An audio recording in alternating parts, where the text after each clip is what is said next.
to think to be successful. The power to rule and attract success is within yourself. The barriers that shut these off from you are subject to your control. You have unlimited power to think, and this is the link that connects you with your omniscient source. Success is the result of certain moods of mind or ways of thinking. These moods can be controlled by you and produced at will. You have been evolved to what you are from a lowly atom because you possess the power to think. This power will never leave you, but will keep urging you on until you reach perfection. As you evolve, you create new desires, and these can be gratified. The power to rule lies within you. The barriers that keep you from ruling are also within you. These are the barriers of ignorance. Concentrated thought will accomplish seemingly impossible results and make you realize your fondest ambitions. At the same time that you break down barriers of limitation, new ambitions will be awakened. You begin to experience conscious thought constructions. If you will just realize that through deep concentration you become linked with thoughts of omnipotence, you will kill out entirely your belief in your limitations and at the same time will drive away all fear and other negative and destructive thought forces which constantly work against you. In the place of these you will build up a strong assurance that your every venture will be successful. When you learn thus how to concentrate and reinforce your thought, you control your mental creations. They in turn help to mold your physical environment, and you become the master of circumstances and the ruler of your kingdom. It is just as easy to surround your life with what you want as it is with what you don't want. It is a question to be decided by your will. There are no walls to prevent you from getting what you want, providing you want what is right. If you choose something that is not right, you are in opposition to the omnipotent plans of the universe and deserve to fail.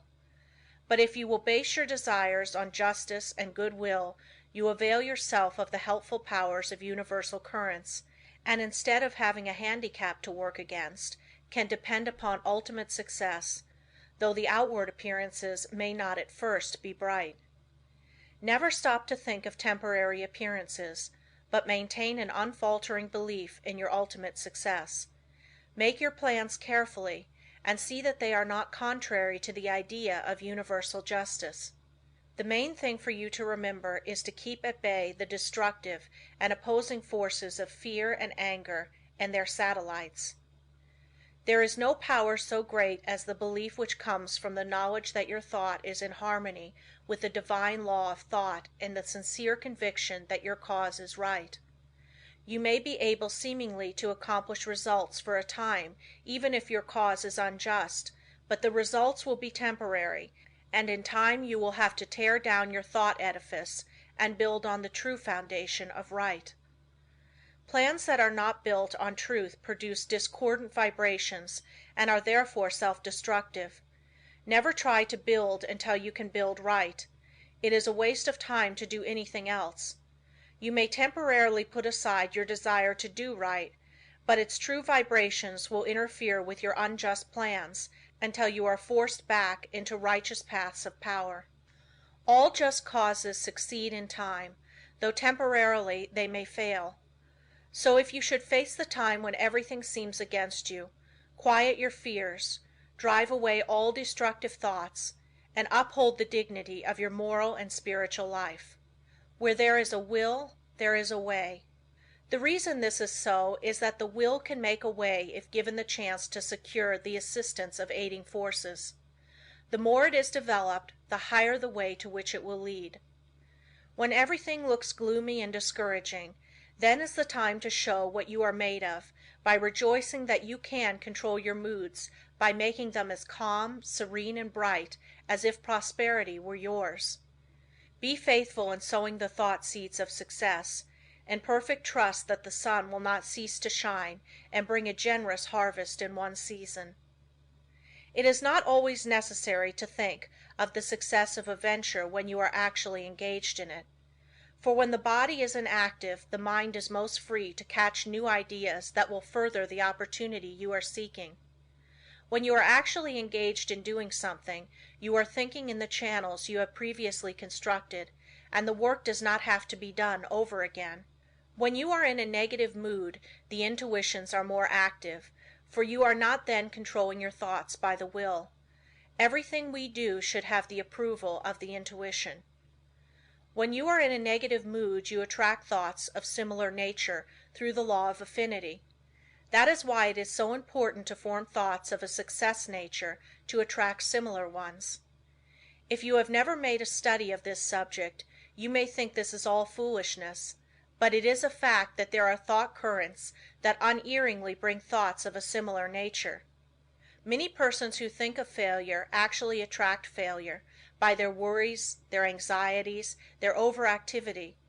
These thoughts are bound to bring failure.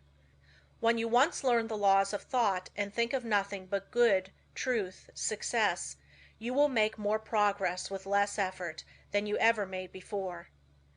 There are forces that can aid the mind that are hardly dreamed of by the average person.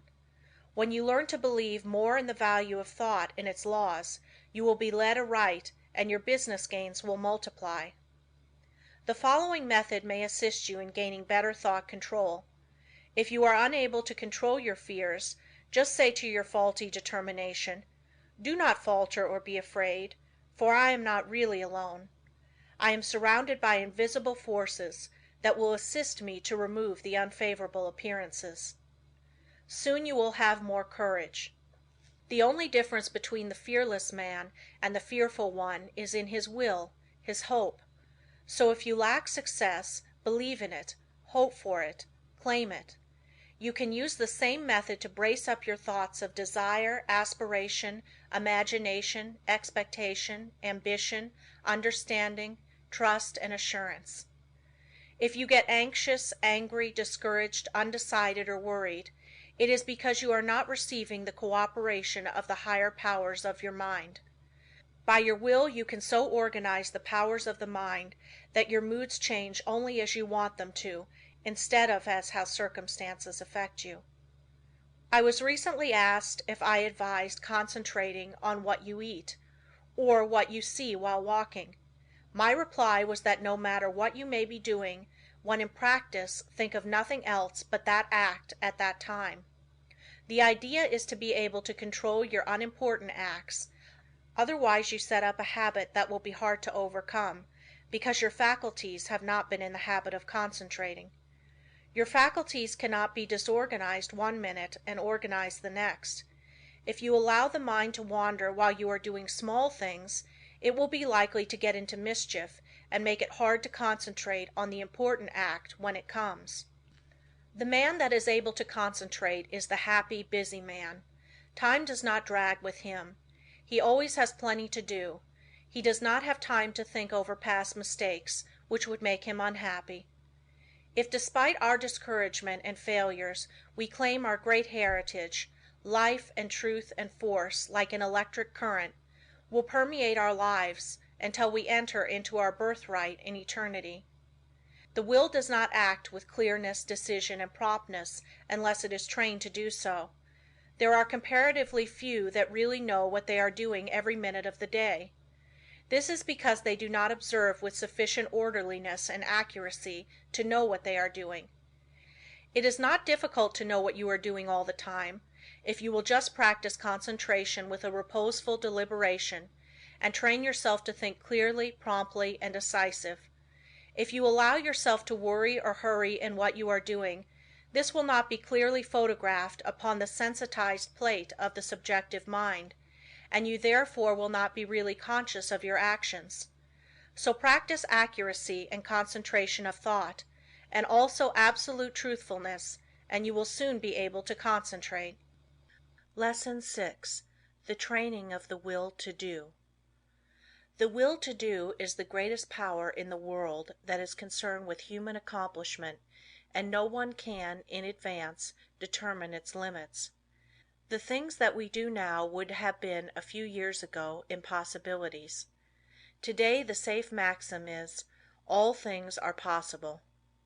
The will to do is a force that is strictly practical, yet it is difficult to explain just what it is.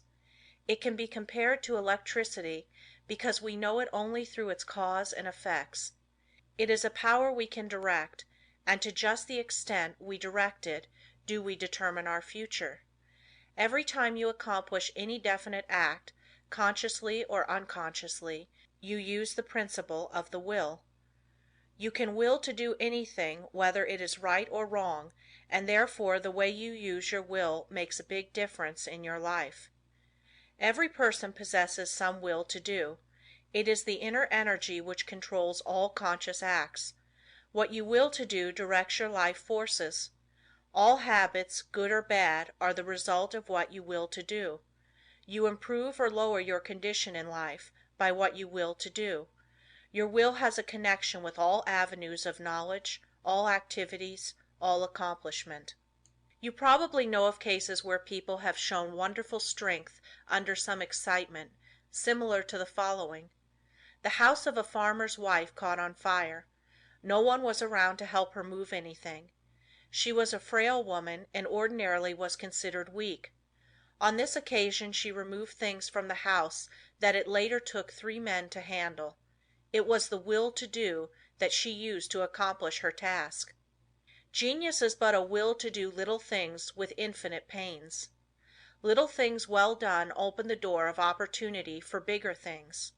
The will accomplishes its greater results through activities that grow out of great concentration in acquiring the power of voluntary attention to such an extent that we can direct it where we will, and hold it steadily to its task until our aim is accomplished. When you learn so to use it, your will power becomes a mighty force. Almost everything can be accomplished through its proper use. It is greater than physical force because it can be used to control not only physical but mental and moral forces. There are very few that possess perfectly developed and balanced will power, but those who do easily crush out their weak qualities. Study yourself carefully. Find out your greatest weaknesses and then use your will power to overcome it. In this way eradicate your faults one by one until you have built up a strong character and personality. Rules for improvement. A desire arises. Now think whether this would be good for you. If it is not, use your will power to kill out the desire, but on the other hand, if it is a righteous desire, summon all your will power to your aid, crush all obstacles that confront you, and secure possession of the coveted good. Slowness in making decisions. This is a weakness of will power. You know you should do something, but you delay doing it through lack of decision. It is easier not to do a certain thing than to do it, but conscience says to do it. The vast majority of persons are failures because of the lack of deciding to do a thing when it should be done. Those that are successful have been quick to grasp opportunities by making a quick decision. This power of will can be used to bring culture, wealth and health. Some special pointers. For the next week try to make quicker decisions in your little daily affairs. Set the hour you wish to get up and arise exactly at the fixed time. Anything that you should accomplish, do on or ahead of time. You want, of course, to give due deliberation to weighty matters, but by making quick decisions on little things, you will acquire the ability to make quick decisions in bigger things. Never procrastinate. Decide quickly one way or the other, even at the risk of deciding wrong. Practice this for a week or two and notice your improvement. The lack of initiative. This too keeps many men from succeeding. They have fallen into the way of imitating others in all that they do. Very often we hear the expression, "He seems clever enough, but he lacks initiative." Life for them is one continuous grind. Day after day they go through the same monotonous round of duties, while those that are getting along are using their initiative to get greater fullness of life. There is nothing so responsible for poverty as this lack of initiative, this power to think and do for ourselves. You are as good as anyone. You have will power, and if you use it, you will get your share of the luxuries of life. So use it to claim your own. Don't depend on anyone else to help you. We have to fight our own battles. All the world loves a fighter. while the coward is despised by all. Every person's problems are different, so I can only say, analyze your opportunities and conditions and study your natural abilities. Form plans for improvement and then put them into operation. Now, as I have said before, don't just say, "I'm going to do so and so," but carry your plan into execution. Don't make an indefinite plan, but a definite one, and then don't give up until your object has been accomplished. Put these suggestions into practice with true earnestness, and you will soon note astonishing results, and your whole life will be completely changed. An excellent motto for one of pure motives is, "Through my will power I dare do what I want to." You will find this affirmation has a very strengthening effect. The spirit of perseverance. The spirit of stick-it-to-itiveness is one that wins. Many go just so far and then give up, whereas if they had persevered a little longer they would have won out. Many have much initiative, but instead of concentrating it into one channel they diffuse it through several, thereby dissipating it to such an extent that its effect is lost. Develop more determination, which is only the will to do, and when you start out to do something, stick to it until you get results. Of course, before starting anything you must look around and see what the finish leads to. You must select a road that will lead to somewhere, rather than nowhere. The journey must be productive of some kind of substantial results. The trouble with so many young men is that they launch enterprises without any end in sight. It is not so much the start as the finish of a journey that counts. Each little move should bring you nearer the goal which you planned to reach before the enterprise began. Lack of perseverance is nothing but the lack of the will to do. It takes the same energy to say, "I will continue," as to say, "I give up."